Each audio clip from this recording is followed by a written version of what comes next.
All right, welcome to another edition of the Sunday Bunch down at the Hastings Hill back here. Big thank you to George and the team for letting us use this studio. And don't forget, of course, they do a fantastic Sunday lunch as well. The lads have just had one of those. And if you can't make it into the pub, they do a delivery service as well. So if you want your Sunday lunch delivered, then you can get that service as well. Last week we recorded the show down at Spark Sunderland, the radio station, and we will be coming from there live every Sunday lunchtime. That's going to happen within the next few weeks. We're going to be looking to stream the show live as well to our YouTube channel as we do that, which means you lot can interact with us and ask us questions whilst we're live on air. So watch out for that. And so on the panel this week, we have The Mad Mistake. Yo, hello. Sean Middleton, Dino on the end, and myself, Wee Philly. But before we start, what we'd like to do is we need to go to last week's predictions when was on air, and there was somebody actually got both predictions right, and I'm not one to blow my own trumpet, all right, so I won't. I'll blow my saxophone instead. I said Sunderland 3, Rochdale 0, which it was, and I said Oxford 0, Sunderland 1, which it was. So Mystic Monk, here he is. Predictions, what did you say? 2-0 to Sunderland against Rochdale. Which was wrong. But I'm over the moon with. And even more importantly, 1-1 against Oxford. Which is even more wrong. And I'm over the moon with. And Sean wasn't here, but what did you predict I said anyway? 3-0 to Sunderland against Rochdale. Rochdale. And I said 1-0 us against Oxford. Well, super, well done. Forgot to ask us. Then you felt And Michael Bowers, who's away, he's on holiday this week, all right, and he said 3-1 to Rochdale, which again was wrong, and he said 1-1 to Oxford and Sunderland in that game, so he was wrong there. And on the end, Dino, what did you say? For the Rochdale one, I said, what was it, 1-0 to Sunderland, even though I did say clean sheets. But we just didn't score the goals I wanted. And then, still wrong. And then the Oxford game, I said 1-0 actually, I got that right. So see the trumpets, get lost. So anyway, that's the predictions either way. So anything you need to know on football, just give us a call. Right, so on to yesterday's game. It's all happiness on the panel. I mean, it's just fantastic the way everything's going at the moment. And to be quite honest, I would have been happy with a draw yesterday, but we got a 1-0 win down at Oxford. Not the prettiest game to watch, I didn't think. But defensively, superb, another clean sheet. Standout players in defence, who do you think? Oh, you cannot stand anybody out. They're all perfect. Brilliant defenders. 3 centre-backs absolutely on fire. Bailey Wright, unfortunately, picked up a niggle, so I'm hoping, but it seems very doubtful that he's going to be fit again this season, but I hope he does come round and he does get fit. But Flanagan was great, and obviously Jordan Willis was my man of the match. A bit early, I know. It was my man of the match yesterday, but all 3 were equally as good. Sean? I thought the back three was just absolutely tremendous. I thought Bailey Wright, when you watch him, he's a great organiser as well. It's a massive shame that he's going to be out for a few weeks. I mean, me and Dino seen him yesterday after the game, and he was on the crutches, and it doesn't look good. Like, is he going to be out for a few weeks? It's looking that way. I mean, he said he landed. We were talking to him, and he said he landed awkwardly. He actually said that to us. He said he landed awkwardly, and that's where the injuries come from. But he didn't see exactly what it was. But I just thought, in a whole, like you say, Flanagan was tremendous. We were actually talking to Tom as well yesterday, and Jordan Willis was brilliant. I mean, like you see, he scored the header, which wasn't given, and I watched it back about 25 times, and I don't understand how that goal has not been given either. Yeah, I agree. You know what I mean? Dino? Way. Clean sheet again. What's that? 3 off the bounce now? 3 clean sheets off the bounce. And isn't it 7 and 8? Is it? Something along those lines. But that's brilliant. I never thought I'd be more comfortable keeping clean sheets anymore. Like, we would go through a patch where we couldn't keep a clean sheet. We'd always go 1-0 down. Now we look strong in defence. And Flanagan deserves a lot of praise. He's came into the team. He was out the team for a while. You hated him, didn't you? I called him. He was Flappy Flanagan to me, you know. But honestly, I seen him yesterday. I shook his hand. I went, "You're the man of the match for me." Like, and Did you say that you used to call him? I should have. I used to call you Flappy. I was tempted. I was actually tempted to say I used to give you a lot of criticism, but you proved us wrong. Like, but he's just came out of nowhere and he looks settled. He looks confident, and yesterday he was laughing and carrying on with the people he was talking to. He looked very nice lad, very nice. Dean, what made you call him Flappy Flanagan? Where'd you get that I'm from? sure that came from you, I'm sure that was you.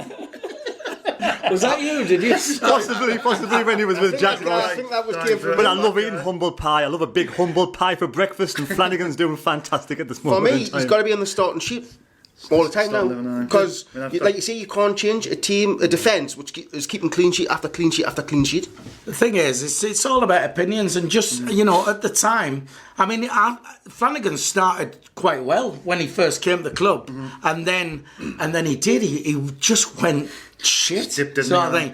But you know, and at the time when he was getting the criticism, Well, you know, it was warranted. It was justified. It was Of course warranted, definitely. Well, speaking of criticism, I just want to say one thing. I think Stuart Donald needs to take some praise for bringing Phil Parkinson in. Because, I mean, I think everybody, 90% of the fans, at some point, including myself, had doubts about Phil Parkinson. We all had our doubts, but he's turned it around, and I think Stuart Donald needs to take some praise for that. Absolutely fantastic managerial decision. I agree, actually. I mean, I know I'm changing the subject a little bit here, but if we're just to get rid of Jack Ross in the summer and brought Parkinson then, it would have been, I mean, looking at us now, imagine if we get them in the summer, things would have been so good. What you said, my mistake, I mean, Stuart Donald's got to take some credit for meeting the appointment, because it wasn't looking good at the start, but he's turned it around and looking at his head's looking down. I think he's had a raw deal, which I've said all along anyway, and I would like to think that, you know, fair play to him. I mean, who wants to stay where they're not wanted, and the criticism, and there's still a lot of fans, you know, the mind's made up, and you know, if I was the owner of the club, I wouldn't want to stay where I'm not wanted. But you know, you look at it now, you know, what's he actually done wrong? I mean, look at the position we're in. I mean, that was the Parkinson thing, was because everyone wanted him sacked, and everyone was going, "Why is he not getting sacked?" And then that's when it turned, wasn't it? I think it's another case of like. You didn't have to spend money in this league. We know that. I mean, I think he's brought some good players in on free. I mean, Willis and you know Lee Burge, some good players brought in. You didn't have to spend money, but I think that's what people's looking at. They're looking and saying, "Well, he hasn't spent nothing," but he didn't have to. He did spend. He spent $4 million on Grigg, and look how that turned out. $2 million. But was that a bad buy? You know, not at the time. Because I'll tell you what, on that transfer window, because it was about. I know I was at work. It was about 20 past 10. I was thinking, what we're doing here? We need a striker. And then all of a sudden, out of the blue, Will Grigg. I was jumping around, and everybody was, and it went from what was going to be doom and gloom of a transfer window to this, you know. So buying Will Grigg was a superb buy. It just hasn't worked out. I just think people, when they're looking at Stuart Donald, they're thinking he's just like. Had false promises, and he said things maybe and he hasn't backed them up. But probably also the conflicting reports between Stuart Donald and Charlie Methven, that were sort of saying different things at different points in time. Yeah, so exactly. Well, I think you know the people read things differently in the press. I mean, you lot are convinced that this £10 million loan from FFP that. I'm sure a couple of weeks ago you said that there was a proportion of that was going to be spent on players. Now, for me, I understood that all that money was going towards the academy and the upkeep and things like that, and there was nothing for players. Well, me and Dame was saying this in the card on the way to the game yesterday. You said that of that $9 million, it was the legal fees of Alvarez and a couple of other players and things like that. Well, when he first came in, he wasn't told about. When he first came in, accordingly, Ellis Short didn't tell him about the Ricky Alvarez, and he had to fork out 10 million of his own. This is accordingly though, 10 million of his own money. Allegedly, 10 million of his own money towards that. So if that was going to go towards the club for transfers and all that, well, that 10 million just gone straight to the Ricky Alvarez case. Then you had Delabogi, you had all them players, legal fees. You don't know how much that lands up. Yeah. But for Stuart Donald, the only thing he should have never said, because that came and bite him on the arse plenty of times, was, "We've got the biggest budget in the league." If he never said that, yeah. I don't think anyone would have had a problem. The fact he said that and then didn't spend anything, he left himself wide open. I think that was a... It's not the biggest mistake in the world, though, by saying that. You can have the biggest budget, doesn't mean you have to spend it. But don't say it. But don't say it, because everyone will expect you to spend it. But it's when people are saying, why there's that 10 million come in and why is it not being spent on players? It was never ever earmarked for players anyway. So anyway, Sean, you seem to want changes to the team, resting players and stuff like that. Yeah. For me, we've got a winning team. Why would you want to change a winning team? I know you said a couple of times that you'd like to see changes come in. Why is that? I just think when you've got midweek games as well, when you play on pitches when it's been raining and heavy rain, I think it takes out with the players' legs. I think you just got to make a couple of changes here and there. You don't have to make loads of changes like Jack Ross used to. He'd get beaten and change the whole back four. He'd change 4 or 5 players.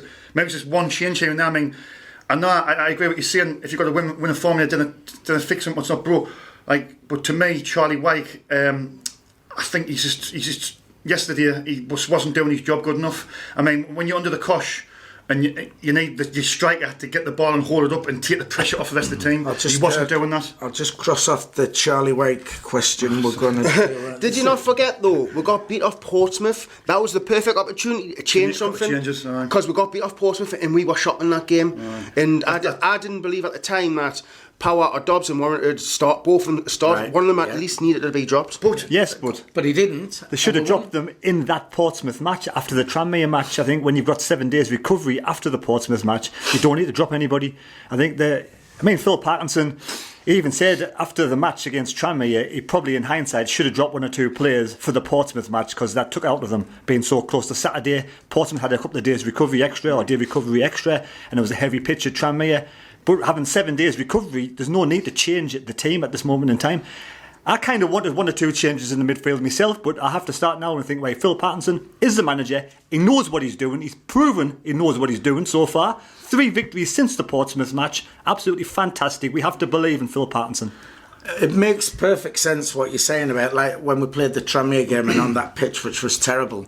It made sense to then change it and rest some players. And, I could have understood it if he did that, but he didn't. But we still won and we're still winning. And so it's that thing of where I get what you're saying. It's logic that, rest some players. After the Tranmere, we lost against Portsmouth. That's what the game should have possibly changed.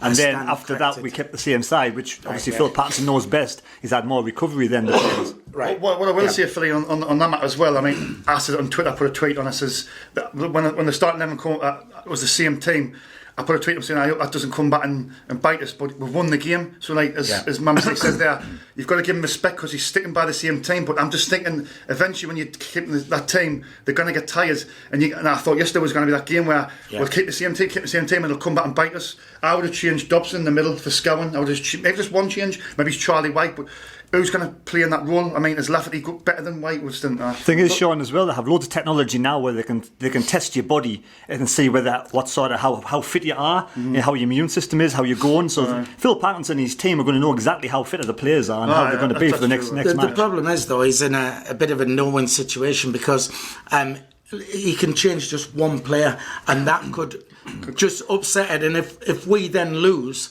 all of a sudden, why did you change it? We've got a winning team. I was going to suggest, obviously, Power or Dobson in the middle. But Dobson, I thought, was brilliant yesterday. He grafted. He was getting the tackles. He was running around. I mean, Power. I'm only a fan, but and he's the captain, so he's not going to drop Power. So I need to get that out of my head. Do you know what I'm saying? But Dobson, I think I would have put Scowen in for Dobson, but Dobson was brilliant. But Dobson will get dropped soon because he's going to get that yellow card. He's going to get that yellow card at some point. When it is, I don't know. I don't think and then you've got it. Then thing is, when he makes changes, it's forced on him. Like yesterday, we made 2 subs.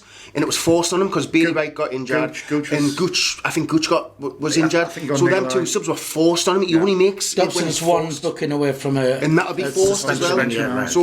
He only makes changes when it's forced on him. Right. So obviously Dino and Sean travelled to the away games down here, and they went down to Oxford and do a superb job for us on camera. And a big thank you to Jacob, who was down and did some interviews as well. So you lads were down there. What were the fans like? What was the atmosphere like? Well, we never stopped singing. As soon as that first goal went in, it was a great start. What a start! That's to set the tone. But the thing is, Oak got given his own goal, which is a bit shame. Like well, I should have got that. Should have. I can't see how. I've watched it, and I just can't see where the defenders touched it. I've watched it back about 20 times, and then say, how has that not been given? You know what I mean? It mustn't like Willis. It mustn't like Willis. But it was great. What a start! Yeah. Even though we complained, Hume didn't shoot first time because he took it was the first attack of the game. He took a touch, and he shot and the defender slid in. Yeah. We were like, hit it first time, and then the corner led up to the goal, so it looks better than what it did. But Hume did that again. He did it in the game against Rochdale, where he took a touch and he should have shot, and he did it also yesterday when I was watching it. It was second half because it was the goal. It was the goal where the away fans were, and it came across, and he should have just hit it, and he took a touch, and I think the defender came in and blocked it or something like that. That's the thing. We're not shooting first. It's like the players don't have confidence to shoot first time. They've always got to take a touch. Just hit it. Surface like that as well. White had a chance as well in the. I think was it in the first half where it came across to him. He could have shot. He took a touch and he tried to do something he should never do. Try and take a player on because you can't take a player on. So Dean, what was your opinion on the referee used to? Was the referee decent? Well, the lads next to us were seeing the referees, and I was like today, and I thought it was just a case of just like normal, just a normal day at the office. Terrible. like we've only ever had one good official. Are we winning? It's a terrible referee still, right? At least you're consistent.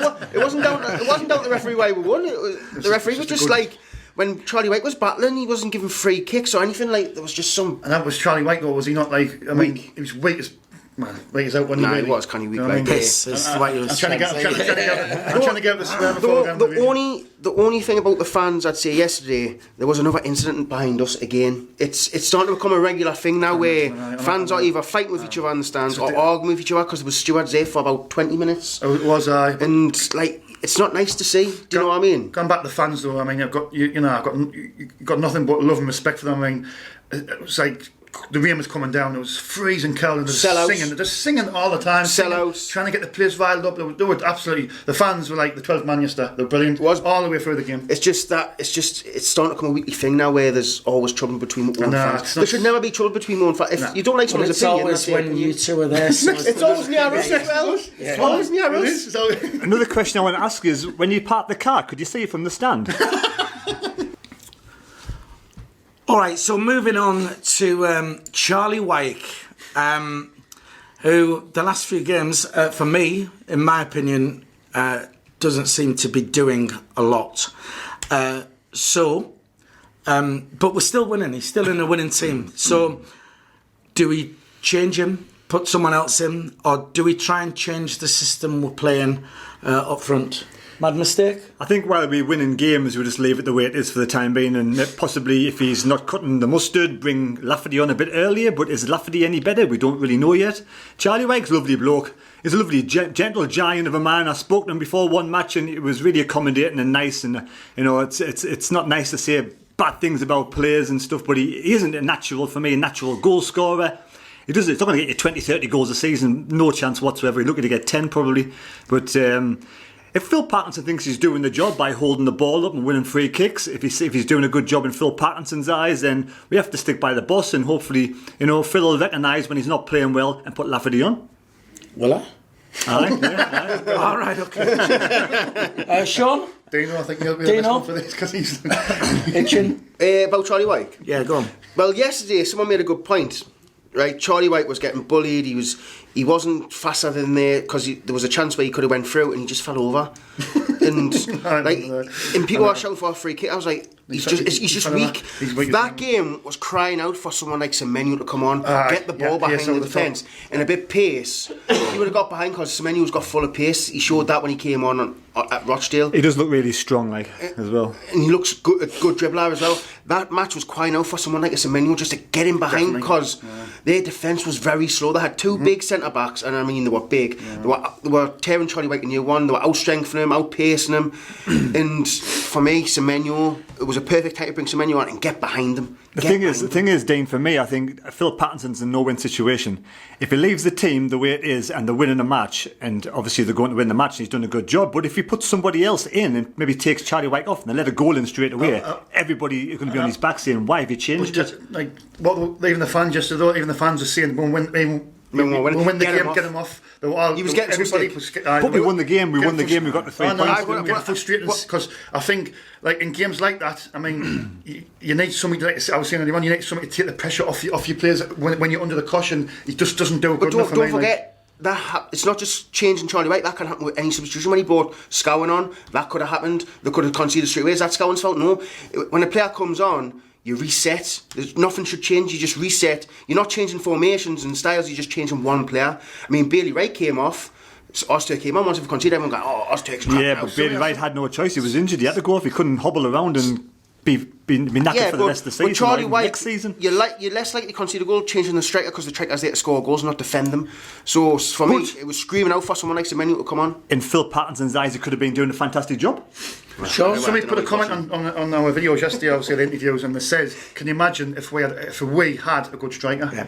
I mean, it was crying when I watched that game. I mean, I was crying out for another goal. It was 1-0, and we were defending well, but you thought all it takes is that one set piece, and that's where. A decent striker, because we could have hit them on the break, and we were just desperate for another goal. I mean, fortunately, we hung on and we won, and brilliant, and it made my prediction right, which was even better. So, but yeah, I saw that comment, and with a striker who could score goals, it'd be scary. How many goals has Semenyo scored? I know he's only a kid. How many has he scored for Bristol City? How many has he scored for his previous games, previous clubs? Do we know? He hasn't scored very many at all. I think it's maybe 1 or 2. But you can't go off that, because then you say, Greg, he scored loads of goals, but he only scored the same amount as Charlie White, so you can't go off that. If you're mid-table and you've got nothing to play for, then you're going to give these players chances. But when every match is crucial and you need the victory, you don't want to be putting someone that was inexperienced on. Maybe he's give him a game against Bristol Rovers to be 2-0 at half-time. Bring him on at half-time. I think what it was, my mistake, I think what Dave was saying was because he's so ineffective, Charlie White.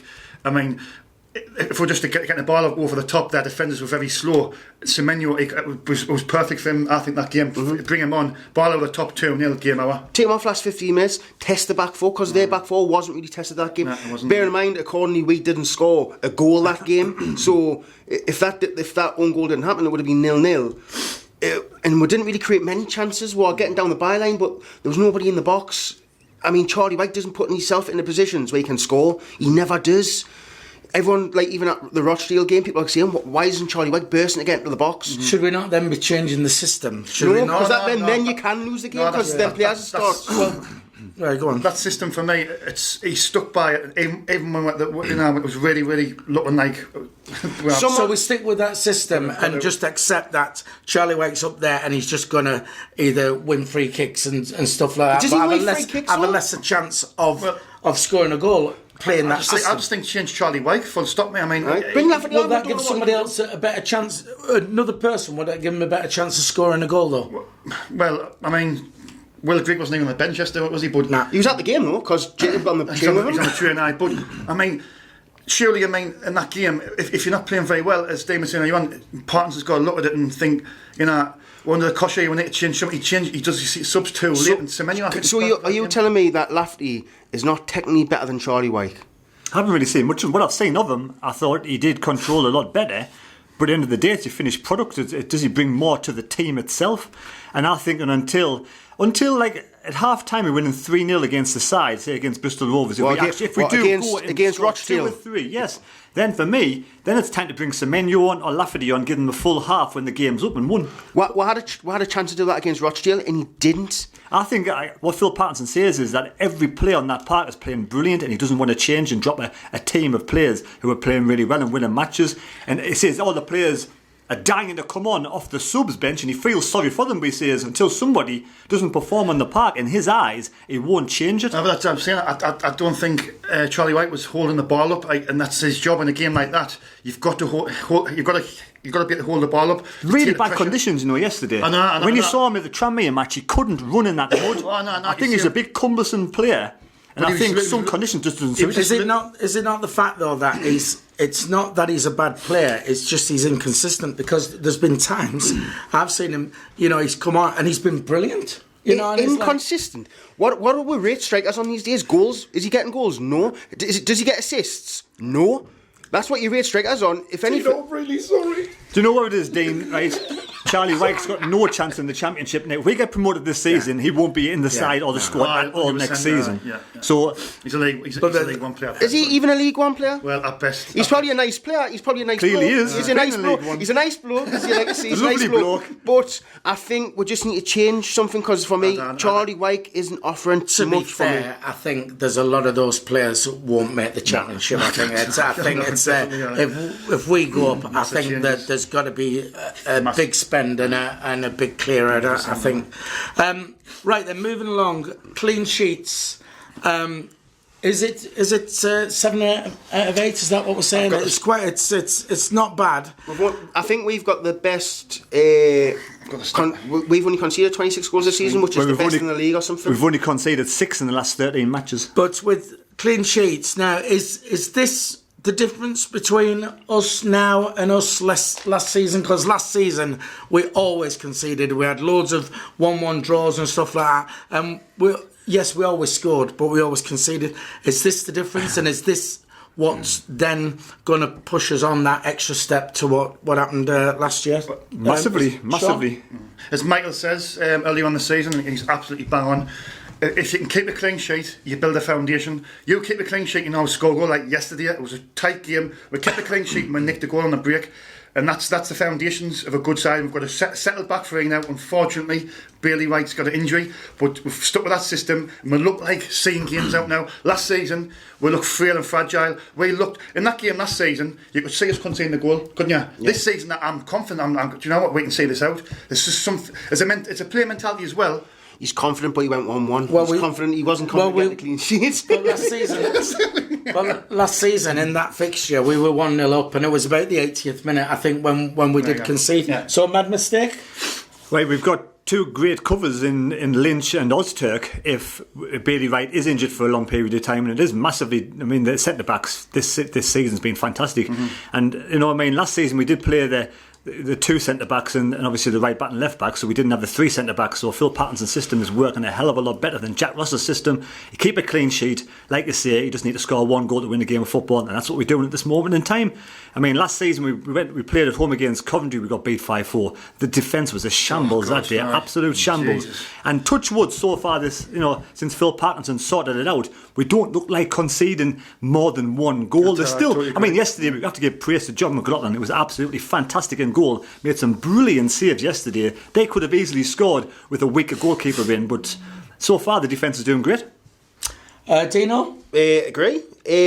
But this is where the defence is going to be tested now, because Bailey Wright's injury doesn't look good. I think he'll be out for the rest of the season, to be honest. He came out in one of them... what was it on his foot? It was like one of them. It was a plaster thing, but he obviously on the crutches and like. So that doesn't look good. Full stop. So I don't think he'll play for the rest of the season now. I think that's him done. So you bring Ozturk in. Ozturk's going to be lacking a bit match fitness. He hasn't played for a couple of weeks, and he needs to get up to game speed. So. Got a full week though. You've got a full week to pick up now, haven't you? Well, while we're on with Bailey Wright, because a bit further down, does anybody know the extent of that injury then? Or is it, I know you said he looked quite bad, but until it's looked at by the specialists. As he was coming out, me and Dean at the war room, and he basically said, I said, what happened? He went, I just felt awkwardly. So. But awkward falls mean bad because injuries. Look, when Gooch fell awkwardly, he was out for a good 2 months. No. Yeah, but was it who got injured? Was it Lynch or Willis? Or Lynch when he got knocked out. That was but then wasn't he due to be back in? Well, he's got problems with his ribs, hasn't he? I think he had a problem with his ribs, and I think that was not so much the concussion, but it was his ribs, one of his ribs.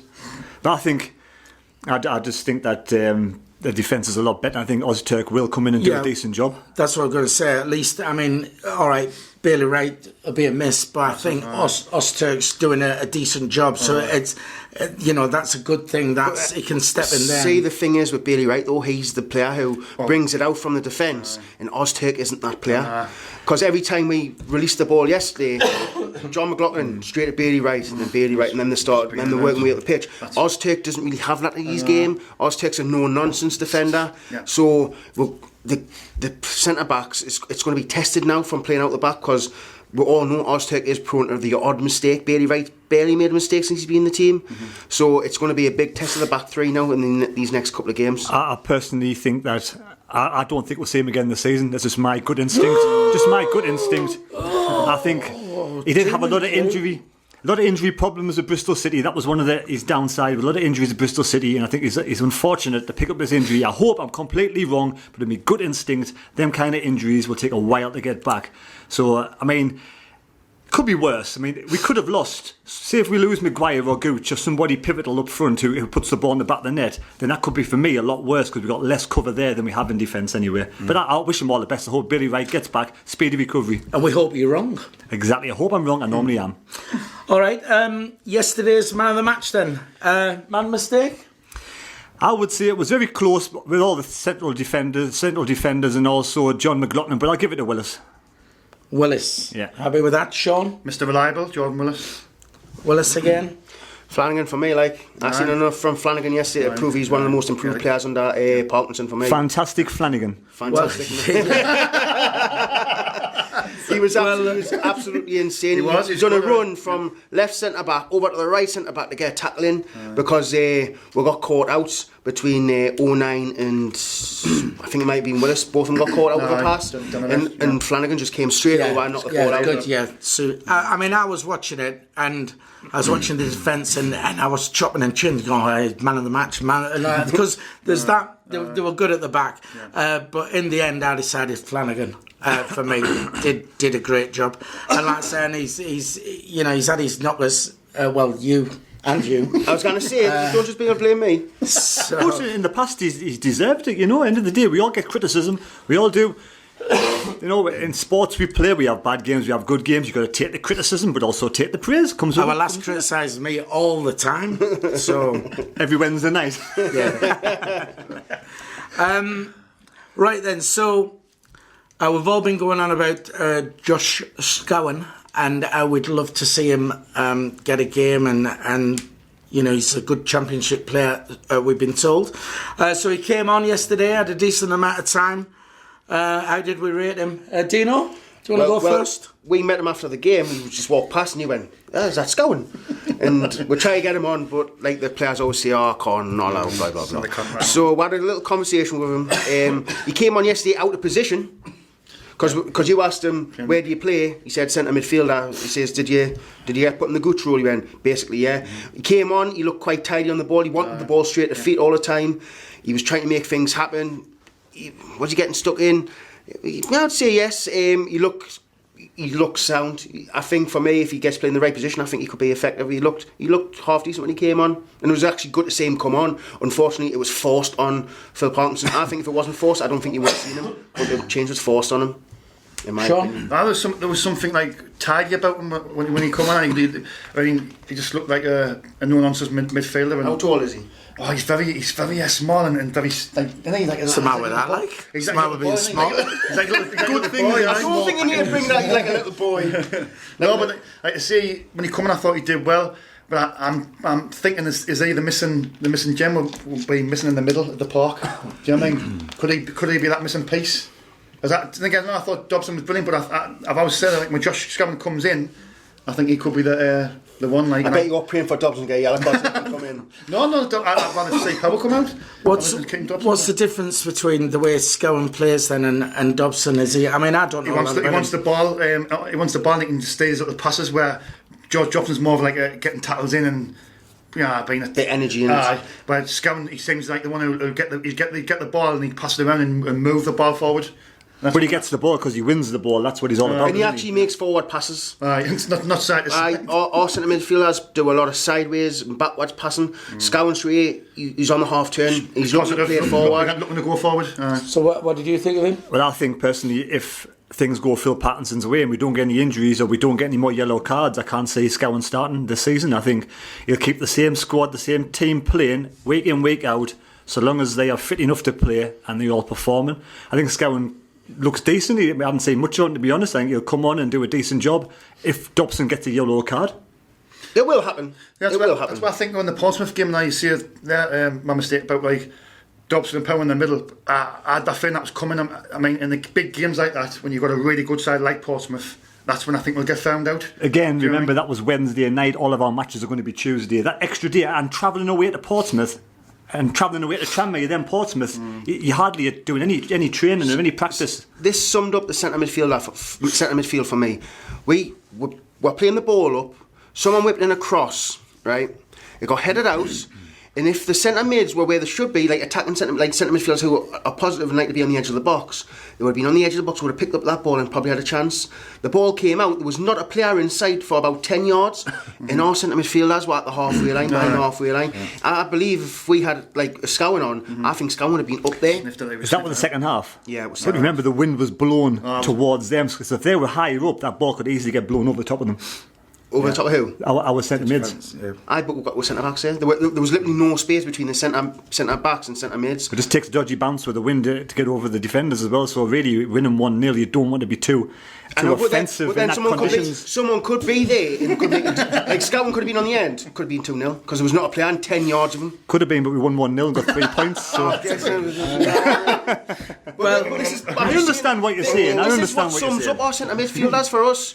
Even if it's 0-0, they should be up there for me. Because that just shows we're sat back. We shouldn't be sitting back. No way. Well, me personally, I thought when he came on, I thought he looked quite lively. Actually, he came on, and I was quite impressed with him. So, I think you're probably right in the fact that if everybody's fit, I think Phil Parkinson, he seems to have this team.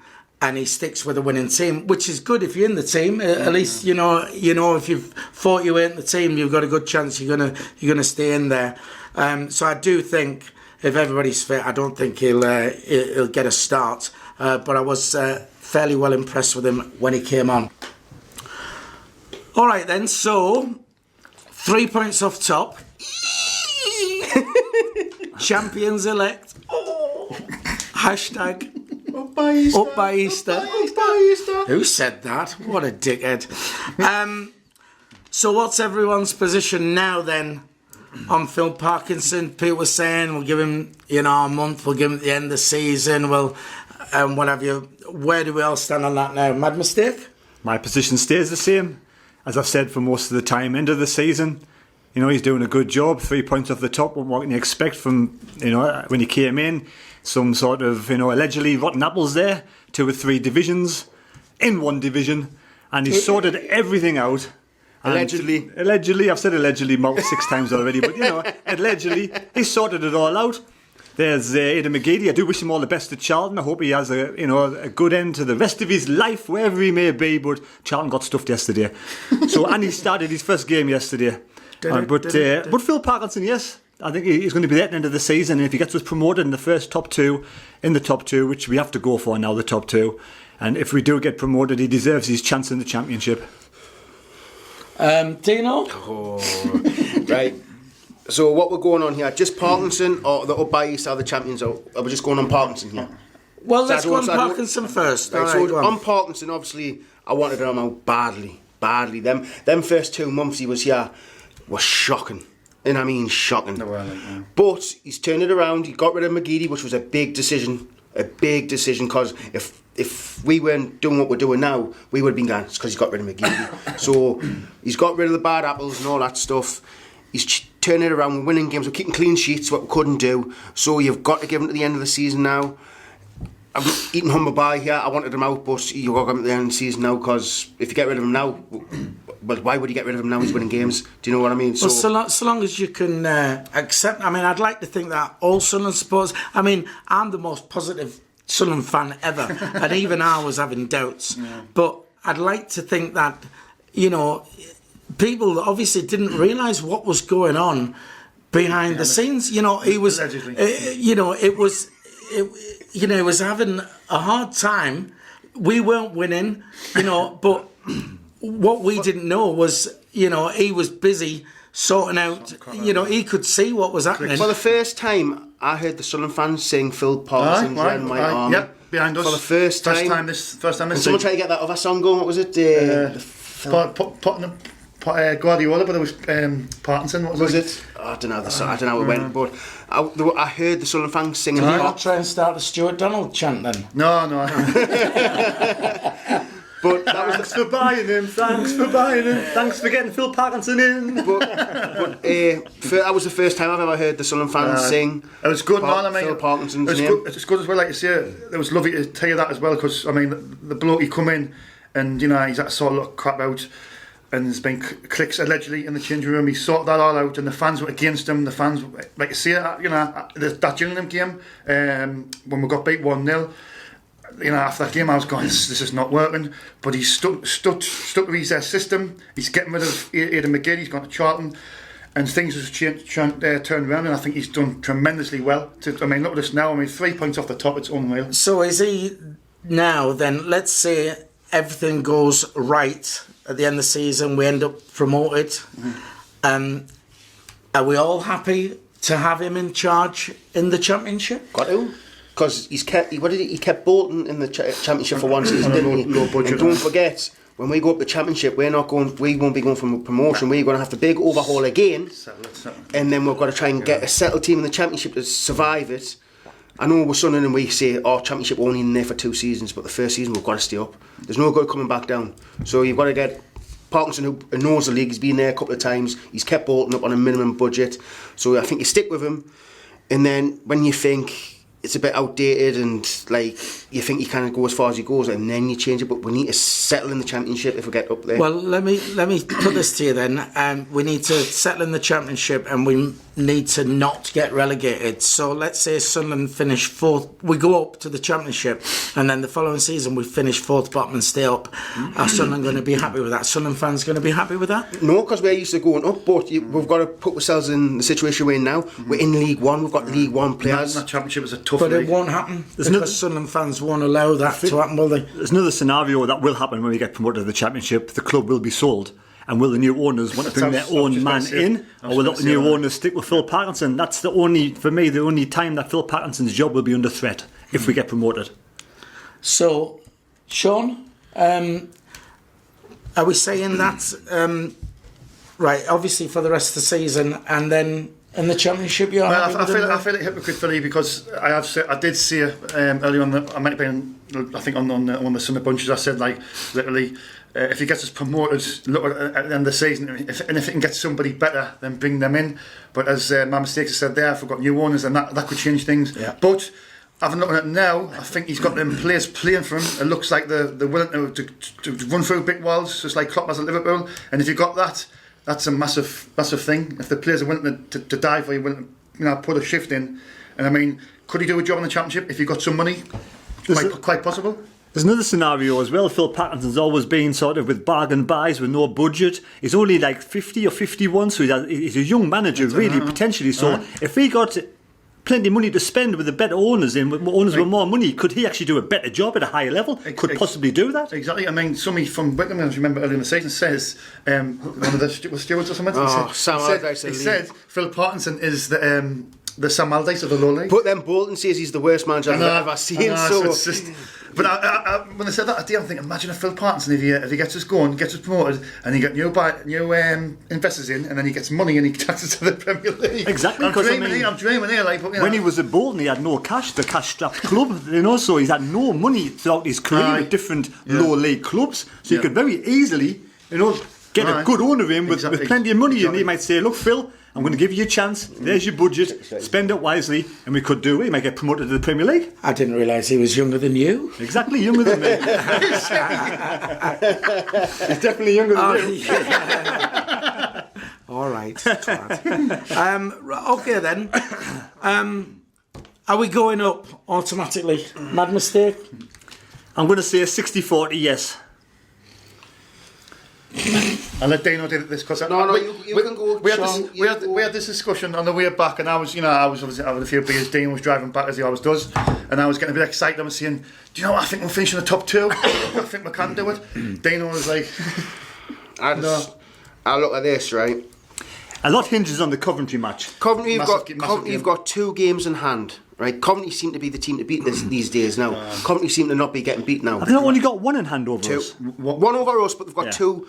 So that's one. That's what you know. Like us, we've got 1 game. So if we beat them, then that puts us on 3 points behind them. Yeah, it's Well, it puts us level on points with them. But they'll have a game in hand. Right. Yeah. But then you've got Fleetwood who've got a game in hand on us. Portsmouth have got a game in hand on us. Forget about them. But not next week. I think when we play Fleetwood midweek, Coventry play Rotherham that night. So Well, Rotherham just drew against Wimbledon, didn't they? And I thought they'd won, but it was a late goal. anyway, Yeah, it was. Dino, I were going up automatically. I tell you what.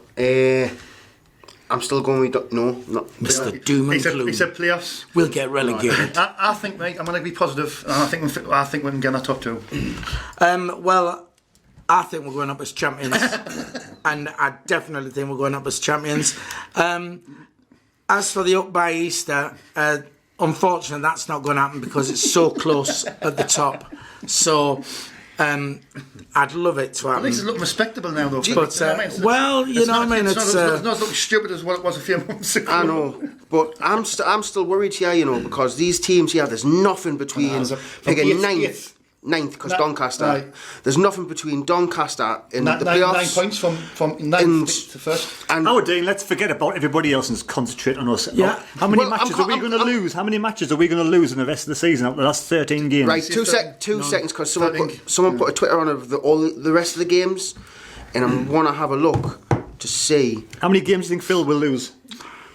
Well, if we play like we're doing, I mean, I said a few weeks ago that we wouldn't lose all season, and I thought if we was going if we continue playing like we play, then I don't think we'll lose another game all season. No, Philly man. That's last time. No, I did. Well, I did, and the thing is that it's my opinion, and the way we are playing. If we play like we are playing, we won't lose another game all season. And the biggest game for us, I know we've got Rotherham the last day of the season, which could be a winner takes all. Could be for the top 2, But Coventry is going to be a big game for the me. game. But if you remember, a few weeks ago we sat here and said we've got Ipswich to play, we've got Wickham. Portsmouth to play, we've got Wickham, we've got Oxford, Big you one. know, That's a good point. and other than Portsmouth, you know.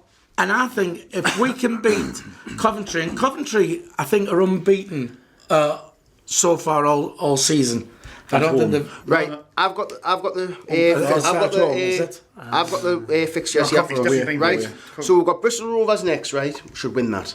In my opinion, we should win. Fleetwood. That's the game I would love to win, the Fleetwood match. Beat Joey Barton. But that's the game I'm a little bit sceptical, a Because bit he can get wary them up. about, because he can get a result. Joey Barton can get side up for a result. And that's the game we have to win. Then you've got the Coventry. I think us in form, Coventry in form.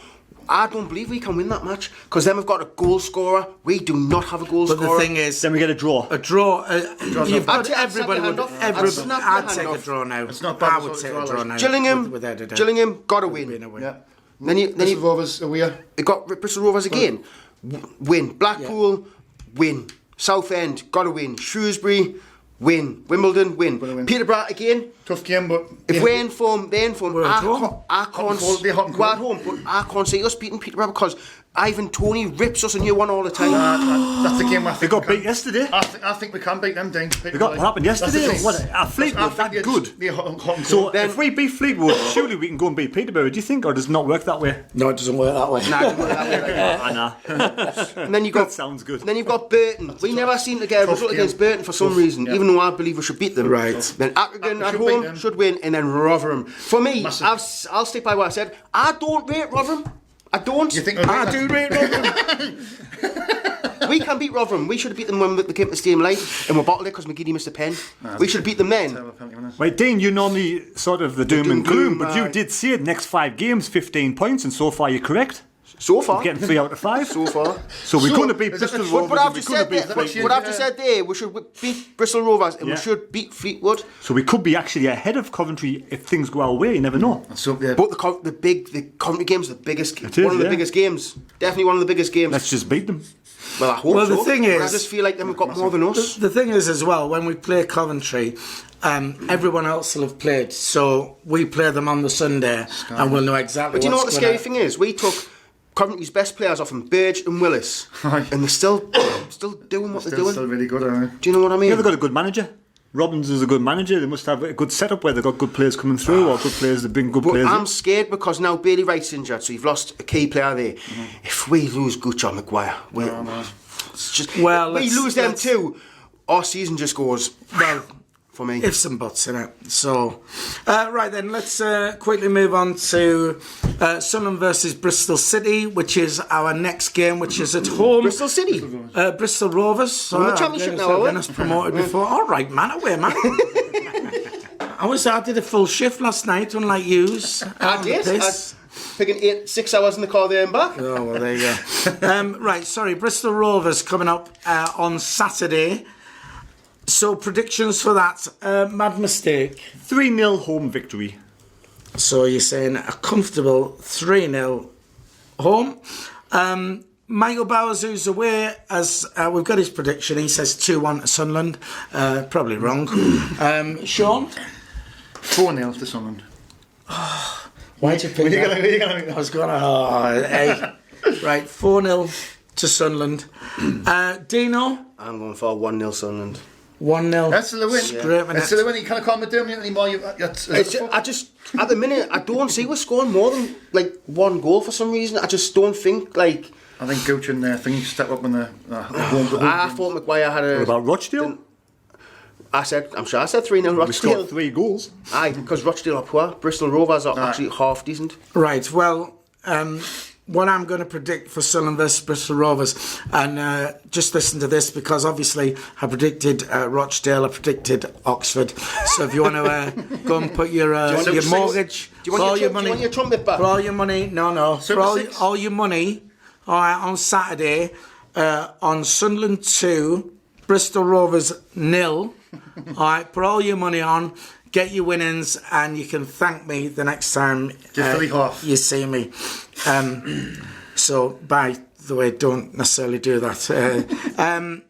It could be, I was going to go for 4-0, but Sean stole that. So, 2-0 on that one. So, we all think wins. Other than Michael, we all think we're going to keep a clean sheet. So, we'll see how we did with that. So, that just about wraps it up for another week from the Sunday Bunch. We will be back again next week. We may be here at the Hastings Hill. We may be in the studio and live on Spark. But we'll keep you informed on social media with where we're going to be there. Don't forget to like, share and subscribe to the channel. It is free to do so. These guys have got Instagrams and Twitters and all that, which are in the description below. Mine's which not. you can. No. Mine's not. Is yours not? Nah, you refuse to put mine on for some reason. Well, why don't you have a word with the technical support, and we'll Who's that you? we'll get it put on for you. The Mad Mistake obviously has got his own YouTube channel, superb channel. Make sure you subscribe to that. You'll seek 'em here, you'll seek 'em there, you'll seek Wee Philly everywhere. Got his own channel, Wee Philly. Check his channel out as well. There you Because go. he's a dedicated follower of Sunderland. What a dickhead. Oh. That's it then. We'll see you next week. See you, bye.